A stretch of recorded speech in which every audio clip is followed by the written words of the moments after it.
패널분들이 고개를 끄덕끄덕 하시는데 그러면 안 됩니다.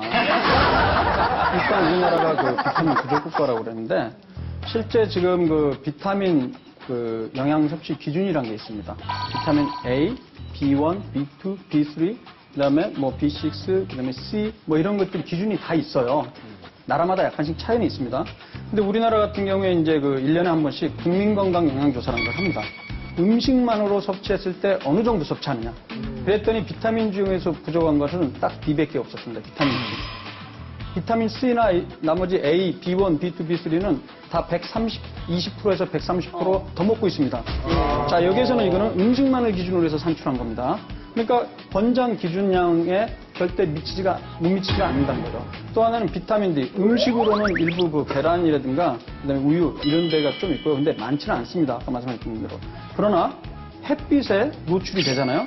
얼굴이랑 손만 조금만 노출이 돼도 보통 한 20분 정도면 충분히 섭취가 됩니다. 얼굴이랑 손만 노출이 돼도요. 네. 그거에 대한 실제 자료들이 다 있습니다. 그래서 20분 정도를 얘기하고 한 10분 정도만 조금 더 팔 좀 걷어 올리고 반바지 입고 그러면 한 10분 정도 되면 충분히 권장 섭취할 정도 충분히. 그래서 명 박사 얘기할 때 양평한 박사님 저 표정 좀 잡아줘요. 뒤에서 봐도 심각해. 그래서 말이 안 되니까 지금. 제가 그래서 그렇다면요. 말씀드리는 게 국민건강영양조사 기준으로 봤을 때 비타민 D 정도 부족이지만 그걸 굳이 보충제로 먹을 필요가 없다는 게 제 주장이고요. 또 하나, 특히 칼슘 같은 경우에는요, 오히려 심근경색 위험성이 27% 높다는 한 가지 연구가 아니고 7편의 임상시험을 종합한 연구가 나왔고요. 확실히 그 칼슘 보충제를 음식으로 섭취하는 사람은 큰 차이가 없는데 보충제 형태로 먹은 사람은 확실히 심근경색이나 심혈관 질환 위험성이 20%가 높다는 게 계속해서 발표가 되고 있습니다. 이런 그 정보들을 의사들은 정직하게 알려줘야 된다고 생각합니다. 알겠습니다.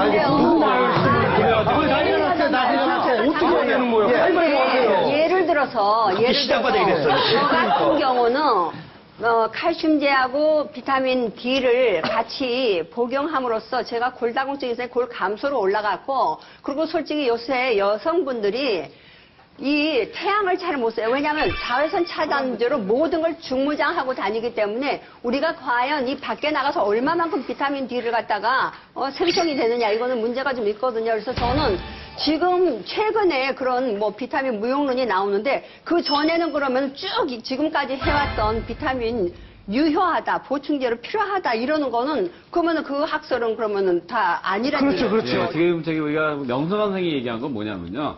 그 심근경색이 생긴다는 거는 어떤 경우냐면은 칼슘이 너무 많아가지고 거기 심장 혈관에 가면 칼슘을 갖다 석회화가 돼가지고서 막히는 경우가 있어요. 이런 경우가 생기는 거지 칼슘이 모자란 사람이 칼슘을 먹었다고 심근경색 생기는 게 절대 아니에요. 그러니까 너무 과하게 먹은 경우에는 칼슘이 많아서 딱딱해질 때는 심근경색이 또 올라가는 거고 반대로 우리 몸속에 이제 셀레늄이라든지 마그네슘 같은 거 그게 떨어질 경우에는 반대로 또 심근경색이 더 잘 생겨요.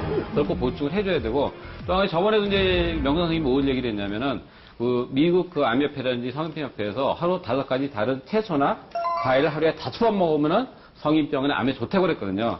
그래서 제가 돈을 계산을 해봤어요. 이게 돈이 얼마나 드나. 오늘 먼저 화가를 딱 보니까 화가 하나 3,500원이더라고요. 배 하나가 1,500원이고 그걸 5번을 내고 돈이 얼마나 드냐. 한 달 따져 보니까 40~50만 원 들다가 계산해 보니까 그러니까 돈에 비해서 제가 여태까지 우리나라 지금 이 사람 인구들이 이제 수명이 굉장히 많이 늘어났잖아요. 수명이 많이 늘어난 원인 중에 하나가 뭐냐? 비타민을 잘 먹어서 그래요. 근데 저는 많이 먹으라는 얘기가 아니에요. 네. 자기가 과일을 잘 먹고 우리 아까 정덕희 씨처럼 솔직히 고추 하루에 8개 먹고 레몬도 먹고 하는 사람은 비타민 먹을 필요가 절대 없습니다.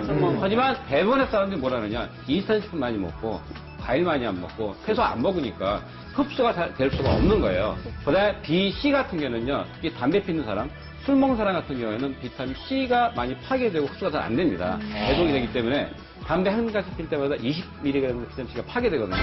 또 한 가지 피면 얼마 돼요? 500mg 파괴되니까 하루에 100mg 비타민 C만 먹게 되는 사람은 비타민 C가 맨날 400mg이 모자라는 거예요.